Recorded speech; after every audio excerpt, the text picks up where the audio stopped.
I have the Golden Lovers as I an knew it. example.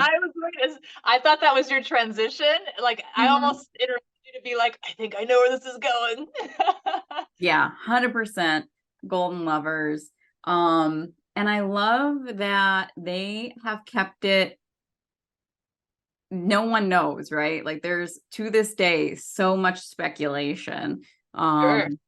Um, and for anyone who's listening to this and doesn't know anything about the Golden Lovers, one, after you finish this podcast, go to YouTube, type in Golden Lovers, and just watch some of their work. It's Kenny Omega and Kota Ibushi, and it like,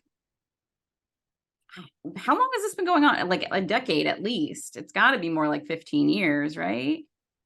Oh, I don't even know. I Yeah. didn't know it was that long. Wow. I feel like it's that long. I'm picturing what Kenny Omega looked like at the Yes. beginning to now. Baby Kenny. Yeah, I'm not saying that he like is old and decrepit now. By no Oh, means, that man is beautiful. Um, yeah. young and virile, whatever. But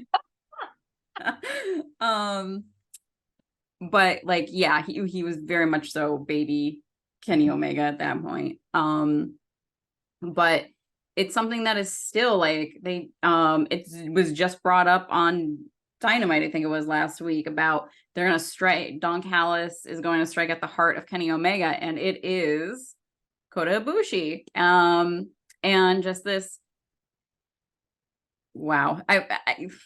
There's so much storytelling that's gone. I don't even know where to begin with the Golden Lovers. Like, there's just so much. Like, my brain is failing me right now. Yeah.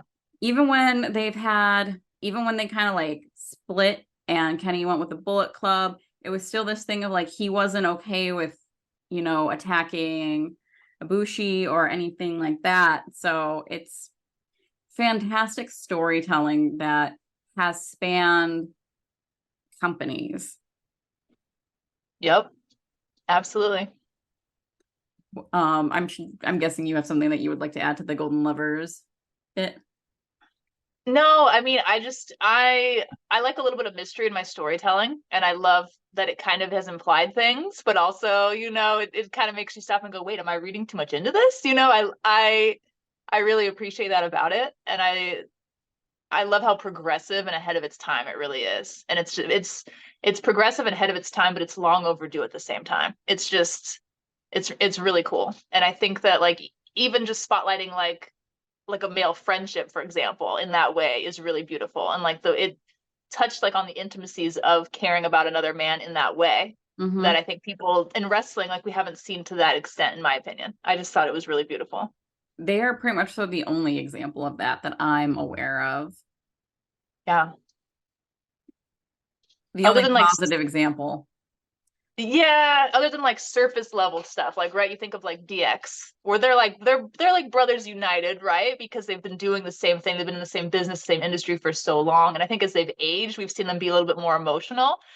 But in their youth, you also saw them do some of the most debaucherous, like insane things, completely contrary to the topic of this podcast.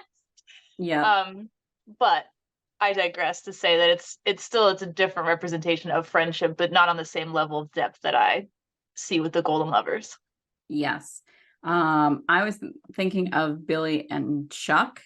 Um, Yes. and the queer baiting that happened throughout that entire thing. Like I don't feel like the Golden Lovers are queer baiting. Whereas like Right. Billy and Chuck, the marriage ceremony, like what the oh I know. I know. It's so funny too, because you think of things like there are creators on Wrestle Talk who talk about things like wrestling fan fiction, and then so the Golden Lovers have an entire catalog. It's like that was everything that we saw on screen between those two was just like set the tone for like it opened the floodgates of even more fan fiction, well yeah. within wrestling. Yeah. I mean they're both beautiful men. Yeah. And another thing to touch on there is like they're of different races. So like that's Yes. also like they're just like, hey, all of these barriers, all of these, like we're just going to like slap them all down. I love that. I love that you mentioned that. Yeah. And Kenny Omega himself has been very he's a big proponent of women's wrestling. Like he's been a big driving force of that, or at least was in AEW when the EVPs had slightly different responsibilities. Yeah. But yeah, he's always been someone who, again, he was one of the best wrestlers in the world. Not even arguably, it's arguably that he was the best. Some people will, I'm sure, lose their minds about that all over again. But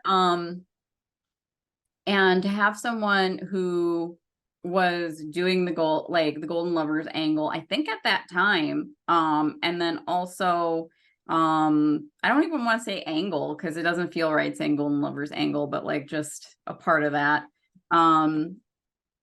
And he's one of the ones that have made it okay to be like a healthy nerd. Yeah, I love that. Which is something, so I'm about to go on to a completely different tangent, but Let's go. nerdy things have not always, like, women have always been a part of it, but it hasn't always been like a safe space. It still necessarily isn't, depending on what you're looking at. And